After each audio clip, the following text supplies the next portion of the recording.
nous sommes dans une époque d'une crise fondamentale.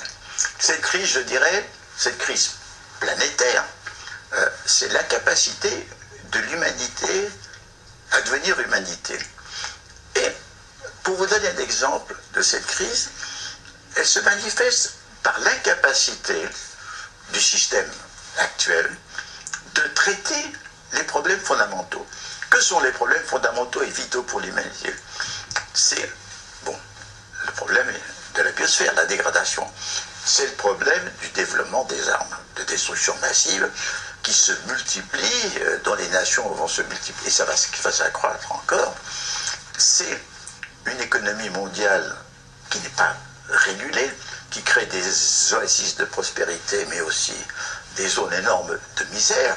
Dans cette hyper-urbanisation, on voit des mégapoles de 12 millions d'habitants avec d'énormes ceintures de bidonvilles autour. Bon, c'est l'incapacité même de traiter des problèmes de la faim. Nous avons toutes les capacités techniques, mais les conditions bureaucratiques, politiques et de corruption l'empêchent.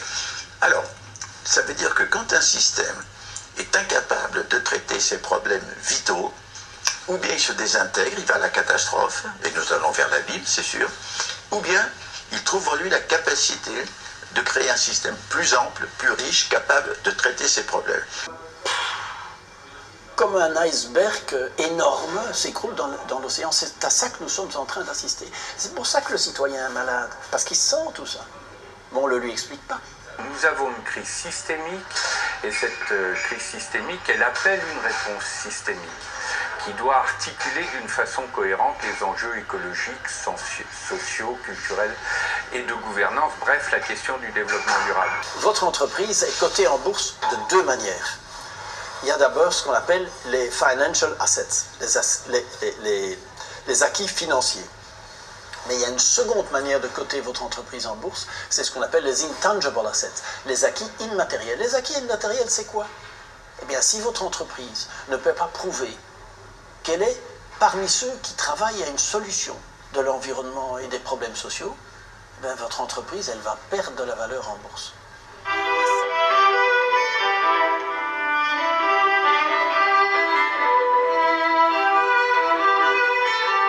Si je suis simplement dans l'univers monétaire, il y a quantité d'éléments positifs, de richesses qui ne vont pas apparaître sous prétexte qu'ils ne donnent pas lieu à des flux monétaires, et inversement il y a quantité de destruction, d'activités dangereuses qui sous prétexte qui donnent lieu à des flux monétaires de réparation, d'indemnisation, de remplacement vont être comptabilisés positivement dans la richesse.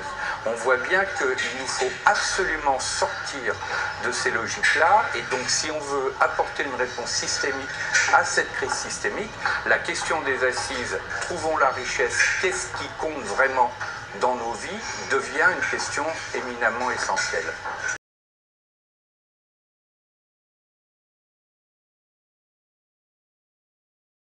C'est une métamorphose. Or, quand il y a une métamorphose, c'est très difficile de prévoir avant ce qui va arriver après. Supposez que la chenille qui va entrer dans la chrysalide n'a pas la conscience qu'elle va se transformer en papillon. Peut-être qu'elle sait qu'elle a un mécanisme qui va le faire, parce que ça se fait depuis des millions d'années. Mais nous, c'est une métamorphose inédite. Aujourd'hui, il s'agit de passer à une société monde, à l'échelle d'un type nouveau. Ce n'est pas un État national devenu mondial, c'est une autre structure qui, à mon avis, respecterait les États nationaux, mais qui permettrait de constituer une nouvelle étape dans l'hominisation et dans la civilisation.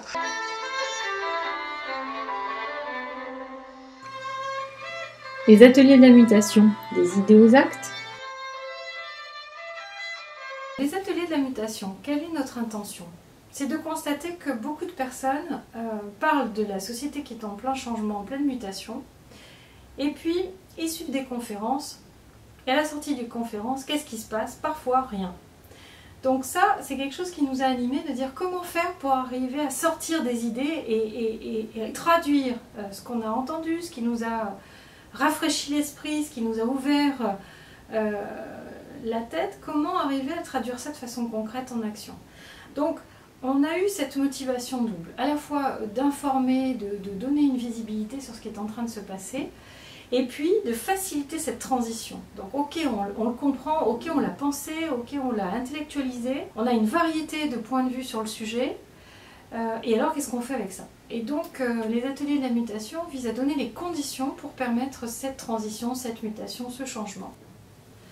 Notre formule comprend 3 éléments. Les petits déjeuners, qui visent à expliquer quelle est notre formule et une possibilité d'interaction avec le public, qui ont lieu mi-mai. Les soirées workshops, qui sont une occasion de pratiquer les ateliers que l'on veut vous faire déguster, donc l'un sur la mutation, l'autre sur la créativité, le troisième sur le changement. Puis les vendredis de la mutation, c'est-à-dire le vendredi 1er juillet comme première journée, où là on va mêler à la fois des éléments de connaissances et des apports académiques, d'opérationnel et de conseils, et l'après-midi des ateliers d'intelligence collective pour partager autrement, débattre différemment et manifester une intelligence collective partagée.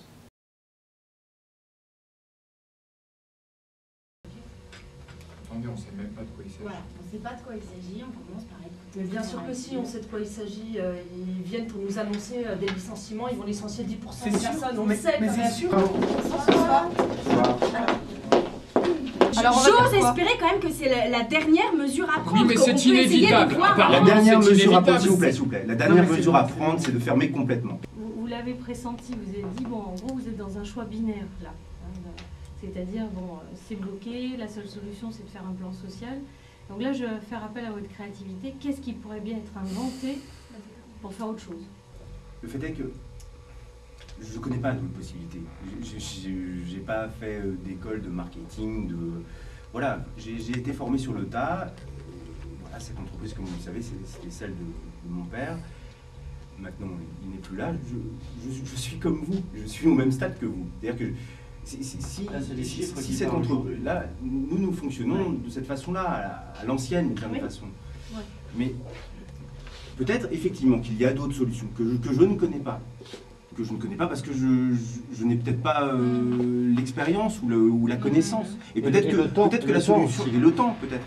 Mais il faut que vous sachiez que si cette entreprise meurt, je meurs avec. Et nous tous, et nous le savons, bien sûr. On est prêts aussi à faire des efforts et à repenser autrement.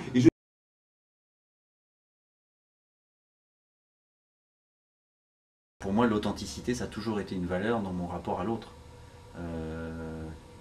Et je crois que dans toutes les étapes professionnelles que j'ai connues, en démarrant sur le terrain, en vendant du café à des Carrefour et des Auchan, j'avais un rapport avec mes clients qui était le plus authentique possible, tout en vendant ma camelote.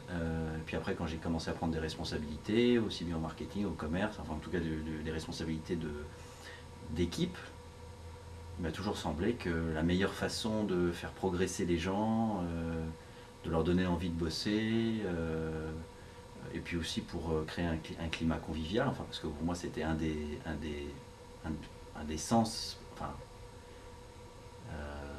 un des sens de l'entreprise aussi. C'était non pas que l'entreprise doit être un lieu d'épanouissement, mais en tout cas à partir du moment où on y passe de nombreuses heures, on doit s'y sentir bien. Enfin, pour moi c'était vraiment important. Et donc pour créer ce climat de confiance, moi j'ai toujours privilégié l'authenticité.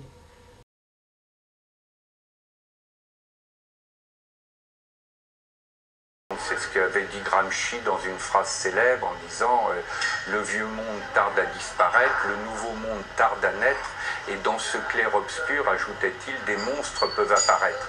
Et donc dans ce type de situation de crise, la grande question, c'est comment on évite les monstres, les logiques de sauf qui peut, les logiques régressives, les logiques autoritaires qui, comme dans les années 30, ont tendance à monter, pour faire émerger les éléments positifs du nouveau monde qui vont porter justement les éléments d'une nouvelle approche de la richesse et ce qu'on pourrait appeler une vraie capacité de saut de conscience de l'humanité elle-même.